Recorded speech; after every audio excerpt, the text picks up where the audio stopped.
17 नवंबर 1906 को जापान के हामामात्सु के कोम्यो गांव, वर्तमान में तेनरयू शहर में जन्मे सोइचिरो होंडा अपने माता पिता की पहली संतान थे। उनके पिता गिहे होंडा एक दक्ष लोहार थे, किंतु नवीन कार्यों के प्रति रोमांच और परिवार की आर्थिक स्थिति सुधारने की चेष्टा में वे लोहारी के अतिरिक्त अन्य कार्यों में भी अपने हाथ आजमाया करते थे। उनकी पत्नी मिका होंडा बुनाई कर परिवार चलाने में उनकी मदद किया करती थी। परिवार की आर्थिक स्थिति साधारण थी, किंतु जीवन संतोषप्रद था। उन दिनों जापान में आवागमन के साधन के तौर पर साइकिल का प्रचलन बढ़ने लगा था। अपनी किस्मत आजमाने के लिए गिहोई होंडा ने भी गांव में साइकिल की एक छोटी सी दुकान खोल ली। वे बिगड़ी हुई साइकिलें कम दाम पर खरीद कर लाते और उनकी मरम्मत कर बेचा करते थे। धीरे धीरे लोग उनकी दुकान में साइकिल खरीदने आने लगे और उनकी दुकान चल निकली। सोइचिरो होंडा बचपन से ही अपने पिता के कार्यों में उनका हाथ बटाया करते थे, फिर चाहे वो गढ़ाई हो या साइकिल रिपेयरिंग।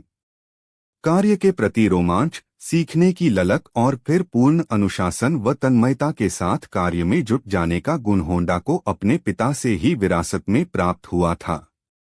पिता की साइकिल की दुकान में उन्हें अपनी इंजीनियरिंग कला को निखारने का सुअवसर भी प्राप्त हो गया था। वे भांति भांति के प्रयोगों द्वारा अपनी कला को निखारने का प्रयास किया करते थे। 5 से 6 वर्ष के होने तक होंडा ने कार नहीं देखी थी। एक बार एक व्यक्ति उनके गांव में फोर्ड मॉडल टी कार लेकर आया। पहली बार कार देख रहे होंडा जिज्ञासावश जैसे ही उसे छूने उसके करीब पहुंचे, धुएं का गुबार छोड़ते हुए वह चल पड़ी। धूल धूसरित होंडा तब तक उसके पीछे दौड़ते रहे जब तक वह उनकी नजरों से ओझल न हो गई। गैसोलीन की वह गंध उनके रोम रोम में बस गई थी। उस पल उन्होंने खुली आंखों से एक सपना देखा, सड़कों पर फर्राटे से दौड़ने वाली कार बनाने का, और यह उनके जीवन का लक्ष्य बन गया। होंडा ने फ्यूतामाता सीनियर एलिमेंट्री स्कूल में 8 जमात तक की पढ़ाई में कमजोर थे, इसलिए कक्षा में पिछली बेंच पर बैठा करते थे ताकि शिक्षकों की नजरों से बच सके। जब वे 15 वर्ष के हुए तो एक दिन अखबार में सहायक के पद के लिए टोक्यो की 8 शोकाई ऑटो रिपेयर शॉप टोक्यो के एक विज्ञापन पर उनकी नजर पड़ी। विज्ञापन पढ़कर उन्हें महसूस हुआ कि उनके सपनों को दिशा देने का मार्ग यहीं से होकर गुजरता है, और वे अपनी पढ़ाई, परिवार तथा गांव छोड़कर टोक्यो चले गए। टोक्यो पहुंचकर उन्हें ज्ञात हुआ कि 8 शोकाई ऑटो रिपेयर शॉप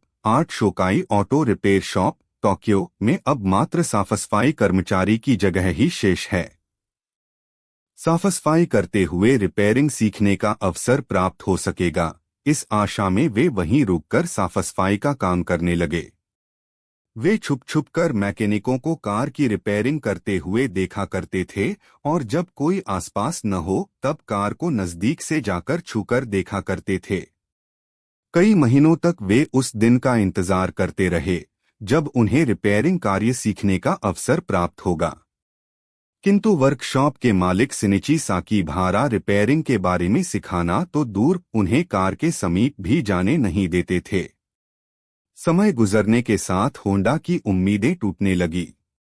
उन्हें महसूस होने लगा कि जिस आशा से वे अपनी पढ़ाई, परिवार और गांव छोड़कर टोक्यो आए हैं, वह कभी पूर्ण नहीं हो पाएंगी। वे अन्यत्र काम की तलाश में जाने के बारे में सोचने लगे। फिर एक दिन उनके दिमाग में विचार आया कि हो सकता है कि अब तक अपने काम से वे मालिक को प्रभावित न कर पाए हों, क्यों न कुछ समय यहीं रुककर अधिक मेहनत से काम किया जाए, ताकि मालिक की उनके काम पर दृष्टि पड़े और वे उन्हें रिपेयरिंग का काम सिखाने राजी हो जाएं। इस सोच के साथ उन्होंने अन्यत्र जाने का विचार त्याग दिया। दूसरे दिन से वे वर्कशॉप की फर्श को और अधिक चमकाने लगे तथा ऑटो शॉप को और अधिक साफ सुथरा रखने लगे। आखिरकार उनकी मेहनत और लगन पर ऑटो शॉप के मालिक साकी भारा की दृष्टि पड़ ही गई और वह उन्हें रिपेयरिंग का प्रशिक्षण प्रदान करने राजी हो गए। उस दौर में अधिकांश ऑटोमोबाइल व्यवसाय विदेशी कंपनियों द्वारा चलाए जाते थे। इन कंपनियों का कारोबार संभालने के लिए दूसरे देशों में होस्ट हुआ करते थे। इस कारण आर्ट शोकाई ऑटो रिपेयर शॉप में सभी प्रकार की ऑटोमोबाइल्स रिपेयरिंग के लिए आती थी, जिनकी रिपेयरिंग द्वारा उनके बारे में सीखने का अवसर होंडा को अवसर प्राप्त हुआ और वे इसमें माहिर होते चले गए। उनके मालिक ने उन्हें न सिर्फ ऑटोमोबाइल रिपेयरिंग की तकनीक का प्रशिक्षण दिया, बल्कि व्यवसाय संबंधी बारीकियों और ग्राहकों से डील करने के तरीकों की भी जानकारी दी। इस प्रकार art शोकाई auto repair shop Honda के लिए एक आदर्श प्रशिक्षण स्थल साबित हुआ और शिनिची साकी भारा एक आदर्श गुरु, जिनकी छत्रछाया में लगभग 6 साल तक प्रशिक्षण प्राप्त करते हुए होंडा कार्बोरेटर से लेकर ट्रांसमिशन तक ऑटोमोबाइल संबंधी हर बारीकियां सीखकर कार की रिपेयरिंग और डिजाइनिंग में निपुण हो गए। 1923 में टोक्यो में एक विनाशकारी भूकंप आया, जिसमें लगभग 1 लाख लोगों की जान चली गई।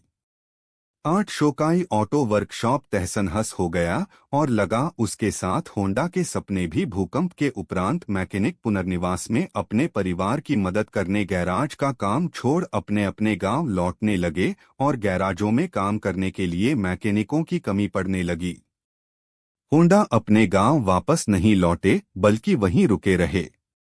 जब साकी भारा ने आर्ट शोकाई वर्कशॉप के तहस-नहस होने के बाद एक अस्थायी वर्कशॉप का निर्माण किया, तो अन्य कोई विकल्प न देख होंडा को वहां का प्रमुख मैकेनिक बना दिया। वहां भूकंप में क्षतिग्रस्त कारों को रिपेयर कर बेचा जाता था। नए वर्कशॉप में साकी भारा ने अपने छोटे भाई होंडा व कुछ मैकेनिकों की टीम बनाकर रेसिंग कार की डिजाइनिंग प्रारंभ की। उनके द्वारा निर्मित पहली कार आर्ट डेमलर थी, जिसे सेकंड हैंड डेमलर इंजन से बनाया गया था। दूसरी कार कर्टिस थी, जिसमें अमेरिकन कर्टिस जेन्नी एक बाइप्लेन को अमेरिकन कार मिचल के चेसिस में फिट करके बनाया था। जब 1924 की जापान की मोटर कार चैंपियनशिप में इस कार को उतारा गया, तो इस रेस में होंडा राइडिंग मैकेनिक के तौर पर शामिल हुए। उनकी टीम इस चैंपियनशिप की विजेता रही और इस जीत के साथ ही होंडा के मन में स्पोर्ट्स कार व मोटर रेसिंग के प्रति जुनून जाग गया। 1928 तक art शोकाई auto repair shop Japan का मशहूर ऑटो रिपेयर शॉप बन गया था। तब तक होंडा भी अपना प्रशिक्षण पूर्ण कर चुके थे। साकी भारा उनसे बहुत प्रभावित थे। इसलिए जब व्यवसाय का विस्तार करते हुए उन्होंने देश के विभिन्न क्षेत्रों में अपने वर्कशॉप की शाखाएं खोली, तो उन्हें हमामत्सु ब्रांच का मैनेजर बना दिया।